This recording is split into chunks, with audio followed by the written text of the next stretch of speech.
The ship sank to the bottom of Lake Superior, 535 feet below the surface, taking its crew with it.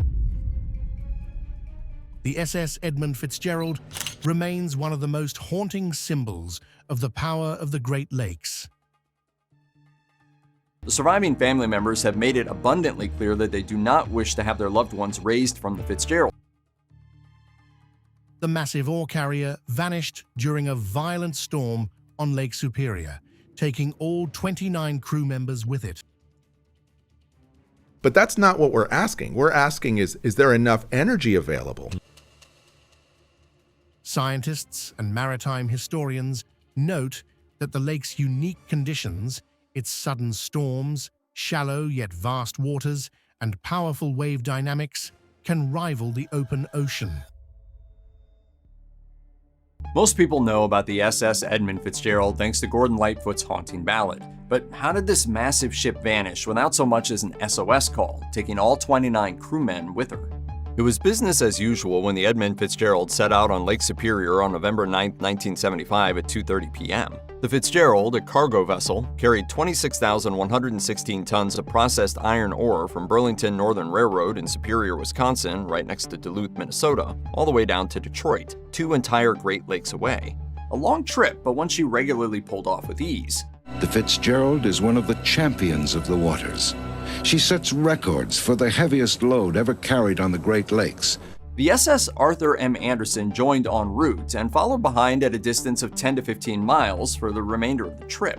Around 3:30 p.m. the next day, things took a lethal turn. The weather worsened, wind started gusting, snow turned blustery, and sprays of water blocked the Anderson and Captain Bernie Cooper's view of the Fitzgerald. The Fitzgerald, one of the largest freighters ever to sail the lakes, was considered nearly unsinkable. Its loss shattered that assumption, reminding experts that scale and strength offer little protection against nature's extremes.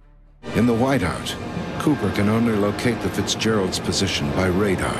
Waves battered the Anderson at 5:20 p.m. and nearly drowned the entire vessel an hour and a half later at 6:55 p.m. At 7:10 p.m., the Anderson's first mate Morgan Clark radioed the Fitzgerald to check in on the crew. According to the Great Lakes Shipwreck Museum, the Fitzgerald's captain, Ernest McSorley, replied, "We are holding our own." 5 minutes later, the vessel vanished from radar. We searched for 3 days in probably the roughest seas I've ever been in my life. All 29 men aboard the Fitzgerald died that night, within 17 miles of the protection of Whitefish Bay. The ship sank to the bottom of Lake Superior, 535 feet below the surface, taking its crew with it. No victim has ever been recovered. The individuals on board the Fitzgerald remain within its wreckage, making the sunken ship both a memorial and a tomb. Just like Gordon Lightfoot sang, Superior truly never gives up her dead. 29 men lost without even a mayday call. 1 minute they're on the radar, the next minute they disappear. The wreck was finally discovered in 1976. Resting roughly 530 feet below the surface, it revealed a sobering scene. When the Fitzgerald sank, the initial rescue effort was from the Anderson, but all they found were empty lifeboats. It would take a few days before the Coast Guard, with some naval assistance, even located where the Fitzgerald rested. They took plenty of pictures, but no efforts were made to lift the wreckage or its crew to the surface. This is usually the case for shipwrecks, provided the wreck doesn't pose a danger to others. It's seen as an act of respect for the dead, especially in wartime. Besides, it would be practically impossible to lift a broken, rapidly decaying vessel like the 730-foot-long Fitzgerald to the surface and onto dry land. Surprisingly, during an expedition to the wreckage in 1994, a body was found near where the Edmund Fitzgerald sank. The remains were partially dressed in seamen's coveralls, but because the body was found almost 20 years after the vessel sank, there's really no way to confirm its identity. Dr. Jim Cairns explained to UPI why the remains wouldn't be recovered, saying, "There's no medical mystery to be solved, and family members have said they'd like their relatives to remain in their natural grave." The ship lay broken, cleanly in two, with the bow and stern separated by hundreds of feet. Researchers found no signs of a collision or explosion. That's the important part here. The surviving family members have made it abundantly clear that they do not wish to have their loved ones raised from the Fitzgerald. The discovery of the body and a quick shot of it in a documentary, which we aren't going to show you because we're just not, remains controversial to this day. If you want to see it, just find it yourself. The Great Lakes Shipwreck Museum acts as an above-water memorial to the victims. A joint expeditionary venture in 1995, 20 years after the sinking, involving, among others, the Great Lakes Shipwreck Historical Society, National Geographic Society, and the Canadian Navy, actually recovered the Fitzgerald's bronze bell, and now lives at the Great Lakes Shipwreck Museum, which itself is located at Whitefish Point. 3 crew members, Michael Armagost, Captain Ernest McSorley, and Blaine Wilhelm, have grave markers at different cemeteries. Strictly speaking, these markers are cenotaphs, memorials that look like grave markers, indicating that nothing is buried at that location and the person's bodily remains are either elsewhere or not available for a proper burial. To this day, the exact cause of the Fitzgerald sinking is unknown, despite the horrible weather on that day, mostly because the vessel sank so quickly. Instead, the damage suggested a catastrophic structural failure, possibly caused by massive waves, weakened hull integrity, or a phenomenon known as Three Sisters. You see, it's one thing to be like, let's be Star Trekky here. Right. If I wanted to beam a bunch of methanogens to Enceladus, I'm like, beam them into the Enceladus Ocean. Could they make a living? If there's enough stuff, maybe. But that's not what we're asking. We're asking is there enough energy available for those organisms to evolve and sustain and perpetuate and reproduce and all those things? Yeah. That's a different question. Different question. That's hard to answer. Yeah. So that's where we're at. Yeah. Is there any sort of theory on that allow you to model it? Like, let's plug in the values and see if it crosses the threshold of sustainability.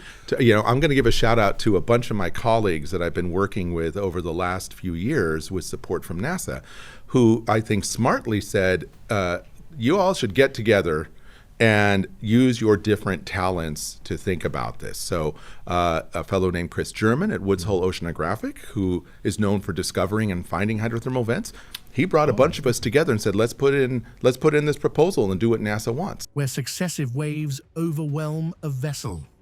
The cold, fresh water preserved the wreck remarkably well, locking it in a near-frozen moment of disaster. So myself, I have another microbiology colleague named Julie Huber, a fellow named Tori Holder who works for NASA Ames. There's a guy named John Marshall at MIT, who you may know does a lot of cool geophysics work. We're trying to build a model right now as a team. I see. As a team of asking, can we predict to some degree how much life could be supported in these areas, right? Wow. So one of the most interesting ideas, well, not interesting, but divergent ideas I've heard about life is radioactive comets. If you have, so comets, the ices provide the water. You have some uranium or something in there that is a natural reactor. It melts the water. If you have the right, your NCHOPS, nitrogen, carbon, hydrogen, oxygen, phosphorus, sulfur, you could get life. What investigators did not find was just as important as what they did. There was no evidence of a distress call explaining the final moments.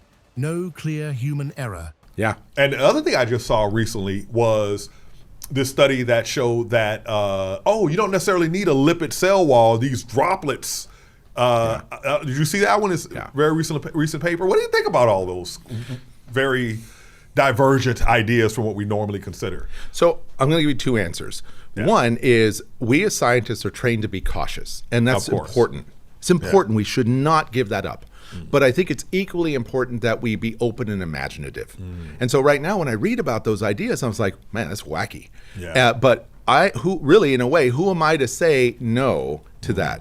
My job is to gather enough data to test and poke at those ideas. Right? Yeah. So right now, I would say the deck is stacked a little bit against them. I see. But I think it's really bad form as a scientist to just rule something out because you're like, I just don't believe it. That's nonsense. Our job is to test it. Right. And they're cool ideas. Yeah, they are cool ideas. So we know that living things can harness energy from light, photosynthesis. No single mechanical failure that could fully account for the sinking. Artifacts such as railings, deck equipment, and sections of the hull remain scattered around the site. We know that they can harness energy from chemicals. But is it possible that they could directly harness energy from other forms of radiation? I don't know. I don't know. I'm not really ready to rule it out. So we just got to be cautious and think about them. Well, that's where astrophysics comes in, because you get the big numbers, right? Hundreds of billion stars in the galaxy, hundreds of billions of galaxies. Well, hundreds of, exactly. So you actually, though, go deep in the ocean yourself. Right, yeah. Man, listen, people always ask me, if aliens came, would you go with them? If there was an opportunity to go to Mars, would you go? And I'm all like, hell yeah, yes, I will go, right? I don't want to go to the deep ocean. That's scary. You know, all right. So for fun, I'll tell you a little bit about what it's like to do that. So I dive in a submersible called Alvin, and it's been... Wait, is that the famous one? That's the famous one. Yeah. Right, and it's been doing work since the 1960s. Totally different. It's been rebuilt. It's not the same sub, but here we are. It's a 2 meter or about 6 foot titanium ball. That's the dimensions on. It's actually about 6'2" now. Jacob's Well is a freshwater spring that was first recorded around 1850. Measuring 12 foot in diameter at the surface of the well, it descends to 140 feet at its deepest recorded point and extends 4,300 feet to its furthest recorded point. The cool, clear water in Jacob's Well rises up from the Trinity Aquifer. The surface of the spring effectively sits below the surrounding groundwater level. That means water gets pushed up out of the spring by the weight of the surrounding water table. In 1924, the flow rate up into the spring was measured at 22 cubic feet per second. For the first time in the year 2000, the well stopped flowing. Since then, it's stopped flowing 4 times, with the most recent time in July 2022. This happens as groundwater levels drop, and so there's no water pressure to create the rising flow into the spring. The lower flow rate makes it easier for divers to enter the cave system because they don't have to fight their way against a current. It's not a safe cave system to enter. Researchers note that its narrow passages, sudden drops, and silty floors create conditions where even experienced divers can become disoriented within seconds. While cave diving has its inherent dangers, the 3 things that make Jacob's Well more dangerous are the flow of water that a diver has to work against on their way in, the narrow openings between chambers which are often sloping downwards, and unstable gravel that can fill those already narrow passageways. One of these restrictions is called the birth canal at around 70 feet deep.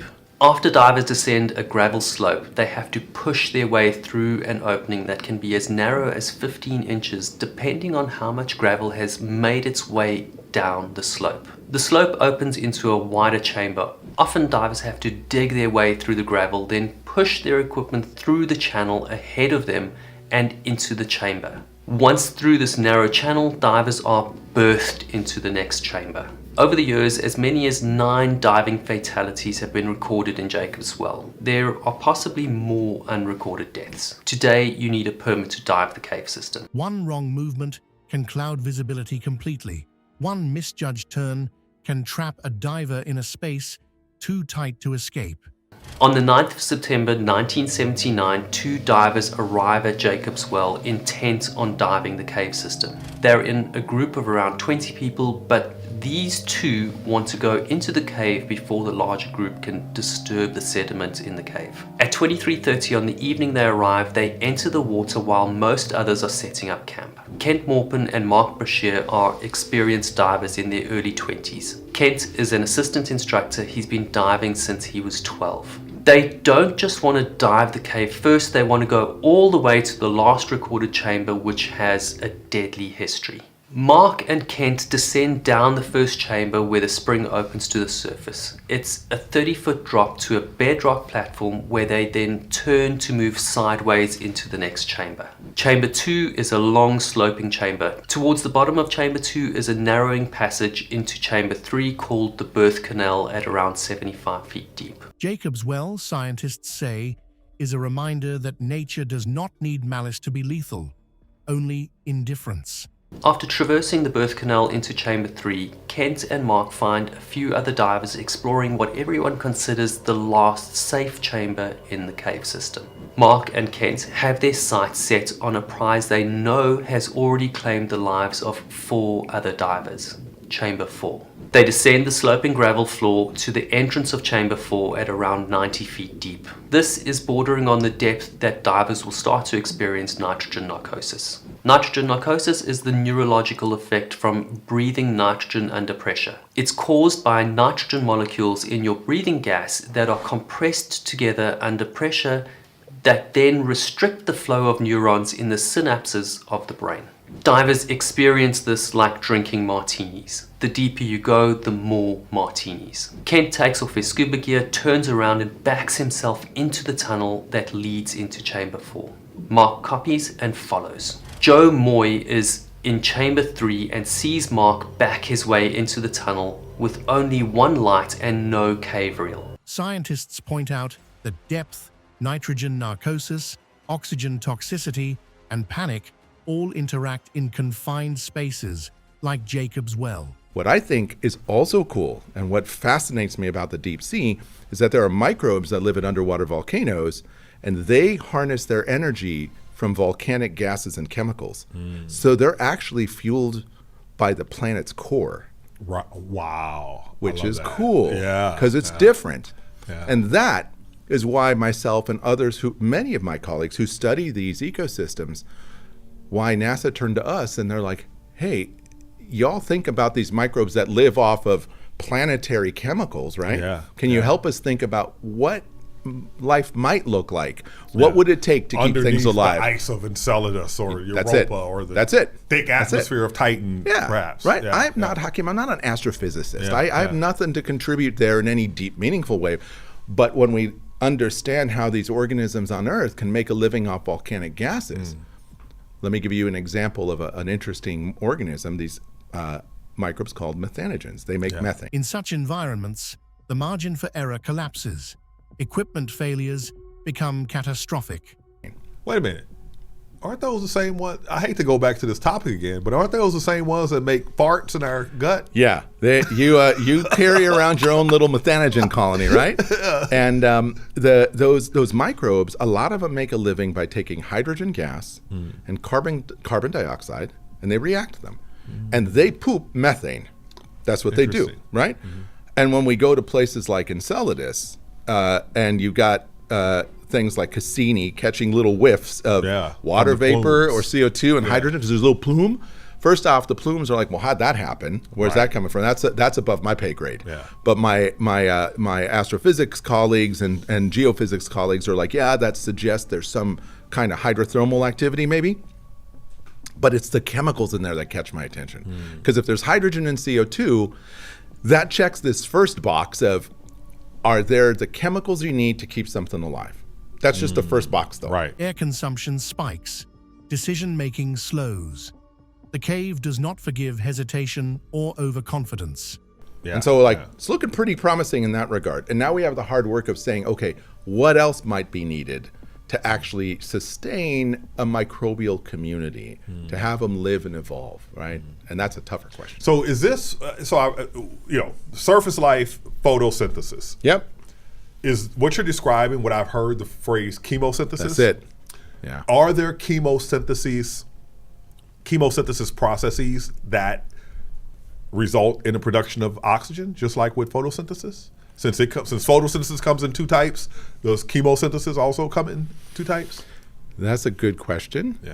And I think that there's been a bit of work in thinking about, can you have chemosynthetic oxygen production? Let me actually tell you, this brings up a little sidebar comment I want to make. Recently, there were scientists studying oxygen on the seafloor, and they were measuring oxygen in this area where industry wants to do deep sea mining. And it was just part of, let's figure out the microbes, the animals, and all that jazz. From a scientific perspective, the well's threat is not dramatic or sudden. It is incremental. Are there any animals, this is weird, that have both gills and lungs? I would love that, right? So I could dive into the ocean. Yeah. Because I just discovered that the southern elephant seal can stay submerged for 2 hours. Yeah. Yeah, it's pretty badass. Yeah, without gills. Yeah. Right. It's pretty badass. Yeah. So are there animals that have both? There are some definite funky animals out there. And this is one of the things I love about animal physiology and biochemistry, which I started off with in graduate school, is that animals have evolved all these cool tools to do different things. Like, let me give you an example. There are some frogs that have patches of their skin that's transparent, and they can suck up oxygen just through that little skin. Through the water or the air? Through the water, right? Or the air, actually. Or the air. The punchline with getting oxygen, right? For all animals need oxygen. The punchline is you need to be able to get as much oxygen as you need, but that surface also gives up water. So our evolutionary kind of compromise are lungs. From methane-eating microbes to vast abyssal food webs, researchers see these hidden communities as essential partners in maintaining Earth's balance. So we can breathe in oxygen and exhale it, but it really doesn't work as well as some other kinds of gas exchange things. So animals are cool because there's so many different designs to solve problems. But like, none of them are perfect. They're all a compromise, right? And that's okay. That's cool. It works. Right. But there are some creatures out there that have a little bit of both, and they live in crazy, weird places, like African lungfish, right? Which do really well. So, yeah. When you talk about this being a microbial world, two things come to mind. One of them is mass extinctions. Yeah. And right now we're suffering this loss of biodiversity on Earth, right, due to, people think human activity, but microbes aren't suffering that. And then, there's the big extinction that occurred, and that was the only mass extinction allegedly that insects suffered, I've heard somewhere. Right. Is there a known record of microbial extinction events? Like global is a great scale? question. That is a great question. What happens miles below the surface does not stay there. It ripples upward, influencing fisheries, atmospheric carbon levels, and the long-term health of the planet. I don't know. Yeah, I've never heard that. I kind of doubt it. Yeah. But I want to let's take a step back and say that mass extinctions have been a part of life on Earth since there's been life on Earth, and there's been many. And if you think about it, if we make an estimate, probably about 98 or 99% of all of the biodiversity that's ever existed on this planet is gone. Oh, wow. So the diversity we have today is precious and important. Yeah. But I do think we have to sometimes remind ourselves that things evolved and go extinct throughout Earth's past before humans ever tinkered with anything. Right? Now, microbes are wild because it's really hard to know what a microbial species is. So when you see different bacteria, I mean, they're shaped differently. They're shaped differently. So we got some different shapes. But let me put it this way. Despite your best efforts, if you fall in love with a cat, you're not going to have a cat-human baby. At the same time, scientists are careful to stress a crucial paradox. Even life that thrives in total darkness ultimately depends on a sunlit world. Right. That's like not going to happen. It's not in the cards. But microbes are kind of, how do I put this? They're sort of floozies with their genomes. What I mean is they can swap genes all the time. With other all the time. species? Oh, absolutely, all the time. Yeah. So if we rely on a genome to say, okay, this is Hakeem and Hakeem's a human because this is what his genome is, we lose that in microbes. Like you can't do that very easily. So have microbes suffered mass extinctions? I'm willing to bet there are certain microbes that were alive on Earth in the past that aren't alive today. Because the conditions on Earth don't favor them. But I don't know if I could call that a mass extinction in the way that, if we have a meteorite or an asteroid impacted and we have this die-off of animals. I don't know that they're the same. Right. It's a great question. It's a different, that's a very different realm of existence. Yeah, the it microbial realm if you're doing that. Yeah. So let's get back to the ocean. While hydrothermal vent organisms draw energy from chemical reactions rather than sunlight, the broader ocean system they inhabit is shaped by solar energy. Sure. So, my favorite place. I heard you said something about the ocean ecosystem and how it differs from our land ecosystems that we have contact with every day and think about. Go into that for me. Yeah, sure. So so let me start with a bit about the ocean, right? It covers the majority of our planet's surface, and it is a huge part of what makes our planet habitable and comfortable for us. And I want to make it clear that you don't need an ocean for a planet to be habitable per se. You need water, but I want to make it clear that the world as we know it today is really useful for us and for other animals, right? The ocean tempers heat, like it absorbs heat and releases heat. It keeps our planet from having the wild temperature swings that you know better than I do happen on like on the moon or on Mars. You know, there's like crazy temperature swings. Surface photosynthesis drives oxygen production, fuels marine food chains, and sets the baseline conditions that make deep ocean life possible. All right, but the other thing is the ocean is so foreign to us that sometimes it's easy to lose sight of just kind of how different a place it is. So check this out. So sunlight goes through the ocean, right? And it disappears at about 1,000 meters, okay? And we call that upper 1,000 meters the epipelagic and mesopelagic. These are fancy names we come up with. But below that, we call that the deep sea proper, or bathypelagic. Okay. Now, the deep sea proper is the ocean beyond the reach of sunlight. And when you think about its size and its volume, you realize that 80% of our planet's living space is deep ocean. Oh, wow. Right? Yeah. Super cool, Yeah, right? super cool. 80%. So 80%. Now, so that means everything else that we think of off the top of our heads, the Serengeti, right? The Amazon rainforest, even the shallow water coral reefs, Washington, D.C., Boston, Paris, you name it, all that's in the other 20%. Researchers describe the deep sea as a downstream beneficiary of the sun, sustained not by direct light, but by planetary processes that begin at the surface and cascade downward. And I've said this little fact. Because you have that top layer of the ocean, I would imagine that a big percentage of the 20% is that sunlit part of the ocean. Yeah, that's right. And the land, that's because right. because the vertical extension of land is to the top of the tree canopy. Yeah, that's right. That's right. From the ground that's right. to that's it. And so and then even that other underground 20%, a bunch of it is ocean, right? Right. So you know, if you're talking about aliens, right? So I love saying that if aliens came to Earth and they had to go back and tell their leader what the typical condition on Earth was like, they would tell her it's cold, wet, dark, and salty.